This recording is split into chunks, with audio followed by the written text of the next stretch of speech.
দর্শক আসসালামু আলাইকুম। দৈনিক যশোর জীবন পথের গল্পে আপনাদেরকে স্বাগতম।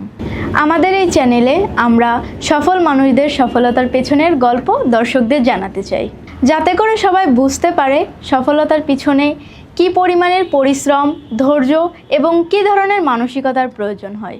আমাদের আজকের অতিথি যশোরের স্বনামধন্য নারী উদ্যোক্তা, সকলের সুপরিচিত ফাতেহা ইশরাত নিশি আপু। আপু, দৈনিক জীবন পথের গল্পে আপনাকে স্বাগতম। আসসালামু আলাইকুম। ওয়ালাইকুম আসসালাম। কেমন আছেন আপু? আলহামদুলিল্লাহ আপু, ভালো আছি। আপনি একজন মেয়ে হয়েও আজকের সমাজে প্রতিষ্ঠিত।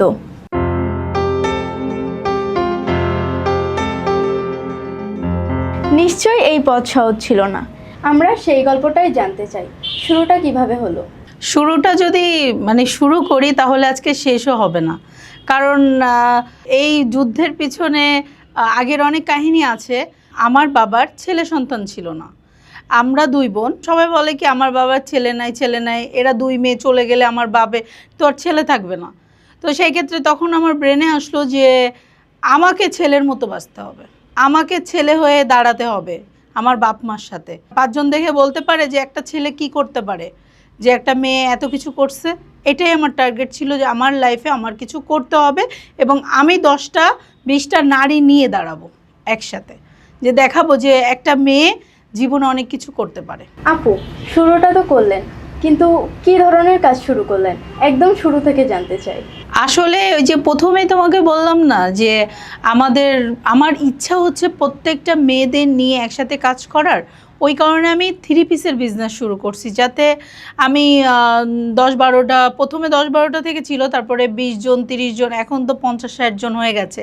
আমার কাজ হচ্ছে গ্রামের কিছু কিছু মহিলা আছে যাদের হচ্ছে সন্তানরা দেখে না, তারপরে হচ্ছে স্বামীরা ডিভোর্স হয়ে গেছে, তারপরে অনেক তাদের অবস্থা একদমই খারাপ। তো তাদের নিয়ে আমি আবার তাদেরকে হাতের কাজ দিই, সেই কাজগুলো ওরা করে দেয়, আমি ওইগুলো আবার বাইরের দেশে যারা আমার কাস্টমার আছে তাদেরকে দিই, যাতে ওরা চলতে পারে, আমি চলতে পারি। আমি যেন আজকে মনে করো আমার কাছে যে নারীগুলো আছে, আমার মিনিমাম 50 থেকে 60 জন মেয়ে আমার কাছে আছে। তো এদের নিয়ে কাজ করে আমার খুবই ভালো লাগে। কিন্তু আমি যখন প্রথম শুরু করেছিলাম তখন মাত্র আমি 10,000 টাকা থেকে শুরু করেছিলাম যে আমি এই বিজনেসটা করব। আর আমার এই বিজনেস যখন আমি শুরু করব তখন আমার ফ্যামিলির কেউই রাজি ছিল না, কেউই না, শুধুমাত্র আমার আব্বু রাজি ছিল। তো আমি আমার আব্বুর কাছ থেকে 10,000 টাকা নিয়ে আজকে আমি এই ক্লাসি বুটিক্স বলো এইগুলো সব শুরু করছি, যে কাজগুলো সব আমার আব্বুর ওই 10,000 টাকার থেকে শুরু আমার বিজনেস।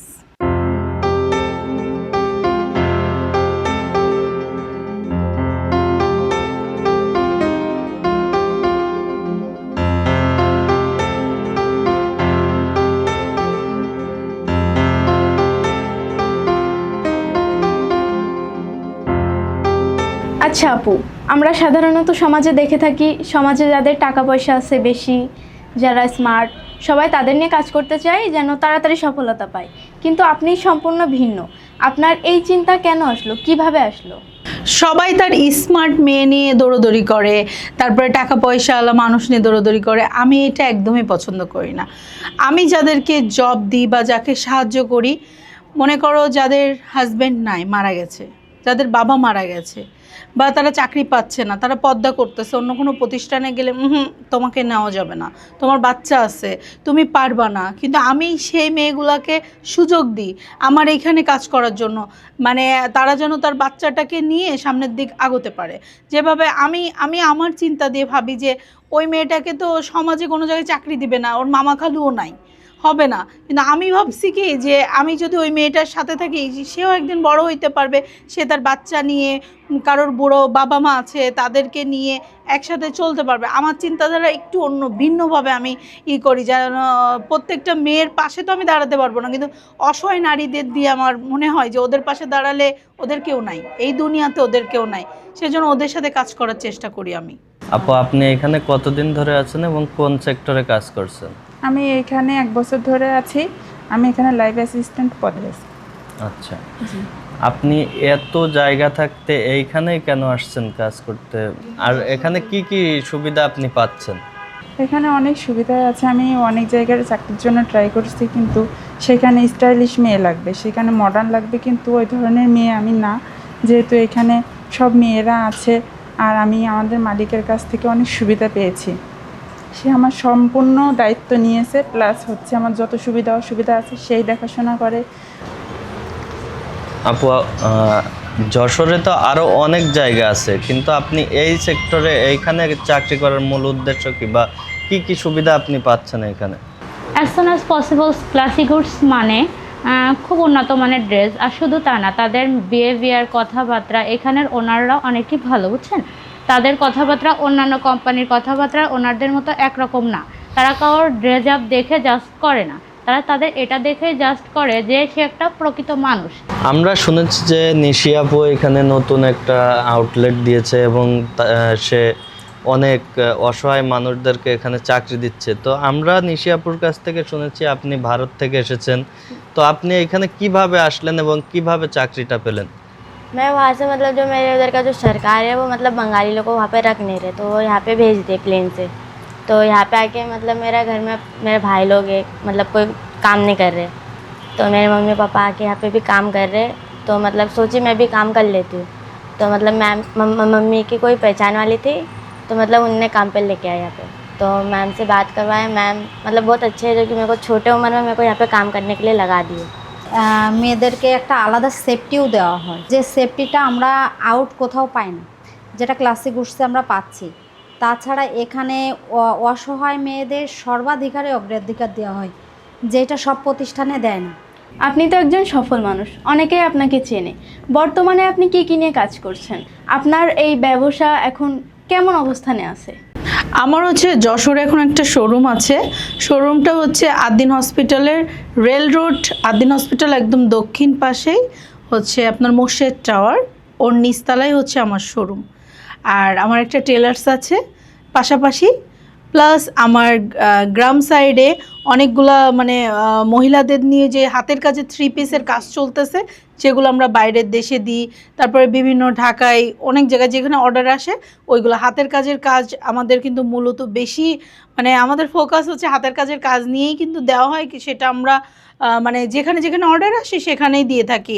আর এইগুলো নিয়ে আর আমাদের তো যার মেয়েরা আছে প্রায় 25 জন, আমার স্টাফ এখন 25 জন, মানে হাতের কাজ বাদ দিয়ে 25 জন। আর যারা হাতের কাজ করতেছে 60 জন মহিলাদের দিয়ে আমার মানে ফিল্ডে যে কাজগুলো চলতেছে ওনারা কাজ করে, ওটা 60 জন কাজ করতেছে।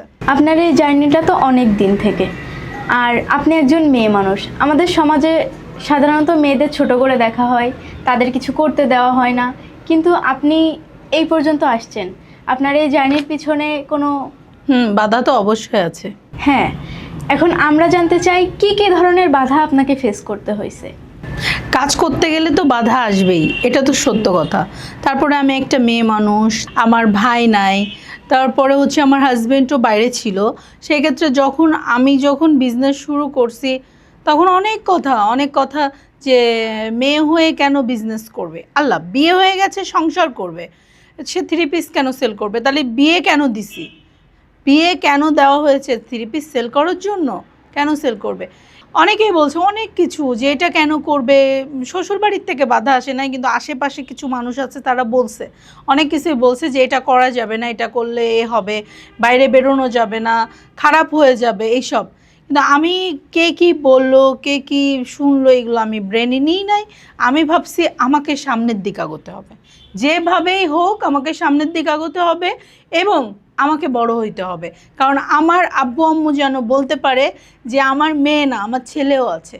তো আমার আব্বু এখন দুনিয়াতে নাই, কিন্তু আমার আব্বু মানে যখন মারা গেছে তার আগে আমার আব্বু বলেছে যে আমি আমার নিশির মধ্যে ছেলে খুঁজে পাই। আমার আব্বু নাই, কিন্তু বলছে যে আমার এক মেয়ে আমার 10 ছেলের কাজ করে, আমার আব্বু সেটা বলে গেছে। আর আমার আব্বু তো আজকে 3 বছর নাই, 23 সালে মারা গেছে। আমি যখন স্টার্ট করেছি আমার অনেক বাধা আসছে, কিন্তু শুধুমাত্র একজন মানুষ, যে মানুষটার কথা আমি না বললেই নয়, যে মানুষটার জন্য আজকে আমি এই পর্যায়ে আসছি, সে হচ্ছে আমার আব্বু, যে আমাকে 10,000 টাকা দিয়ে বলছিল যে মা তুই সামনের দিক যা, আমি তোর পিছনে আছি। কিন্তু আজকে আমি না মানে অনেক দূর চলে গেছি, কিন্তু আমার এই পিছনে সে মানুষটা, আমার মাথার উপরে সে বট গাছটা আজকে নাই, একদমই নাই।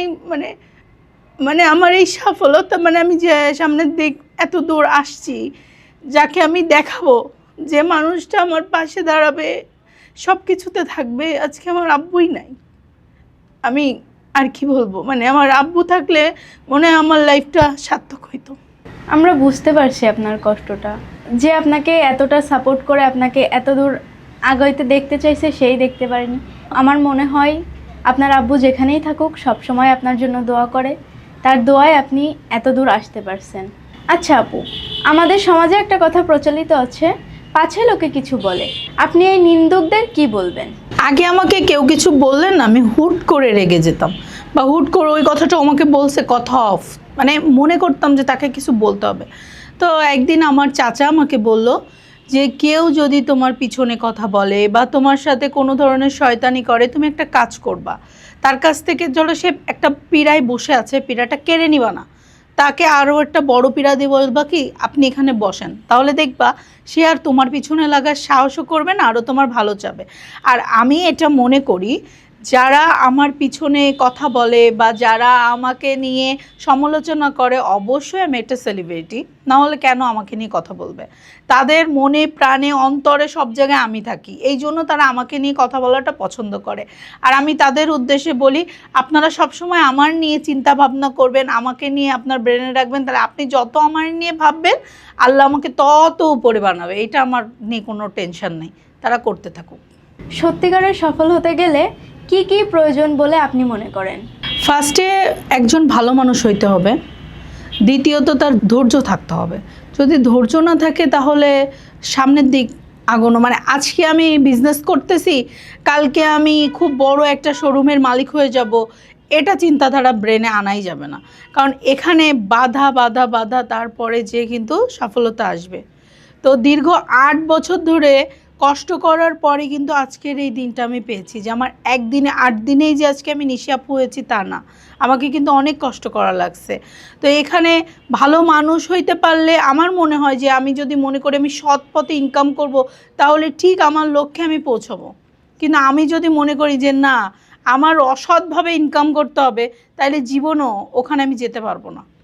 আমার চিন্তাই ছিল এরকম, আমার মাইন্ডে এমনই ছিল যে আমি ভালো কিছু করব, মেয়েদের জন্য করব, আমার সামনের দিক যেতে হবে, কিন্তু আমার ব্রেনের মধ্যে এটা আছে আমার সৎ পথ ইনকাম করতে হবে যেভাবেই হোক।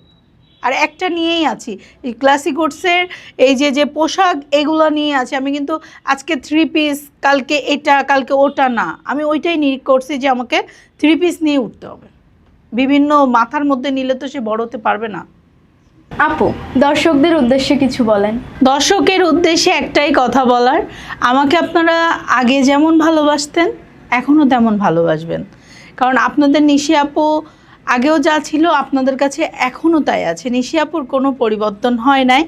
এবং আরেকটা কথা বলি, যারা হচ্ছে দৈনিক যশোর জীবন পথের গল্পের যে দর্শকগুলো আছেন, তাদের জন্য অনেক অনেক ভালোবাসা রইল, এবং আপনারা এইভাবে আমাকে এইভাবে সাপোর্ট করেন এবং আমার জন্য দোয়া করেন। আজকে এই পর্যন্ত, আল্লাহ হাফেজ। দৈনিক যশোর জীবন পথের গল্পে আপনি এত টাইম দিলেন, তার জন্য আপনাকে অসংখ্য ধন্যবাদ আপু। অনেক অনেক ধন্যবাদ আপনাকেও। আশা করি যারা নতুন করে শুরু করতে চাচ্ছেন তারা আমাদের আজকের এই পডকাস্ট দেখে অনেক কিছু শিখবেন এবং অনুপ্রেরণা পাবেন। দর্শক, আজকে এই পর্যন্তই। সবাই ভালো থাকবেন, সুস্থ থাকবেন এবং সবাই নিজ জায়গা থেকে সফল মানুষ হওয়ার চেষ্টা করবেন। ধন্যবাদ সবাইকে। আসসালামু আলাইকুম।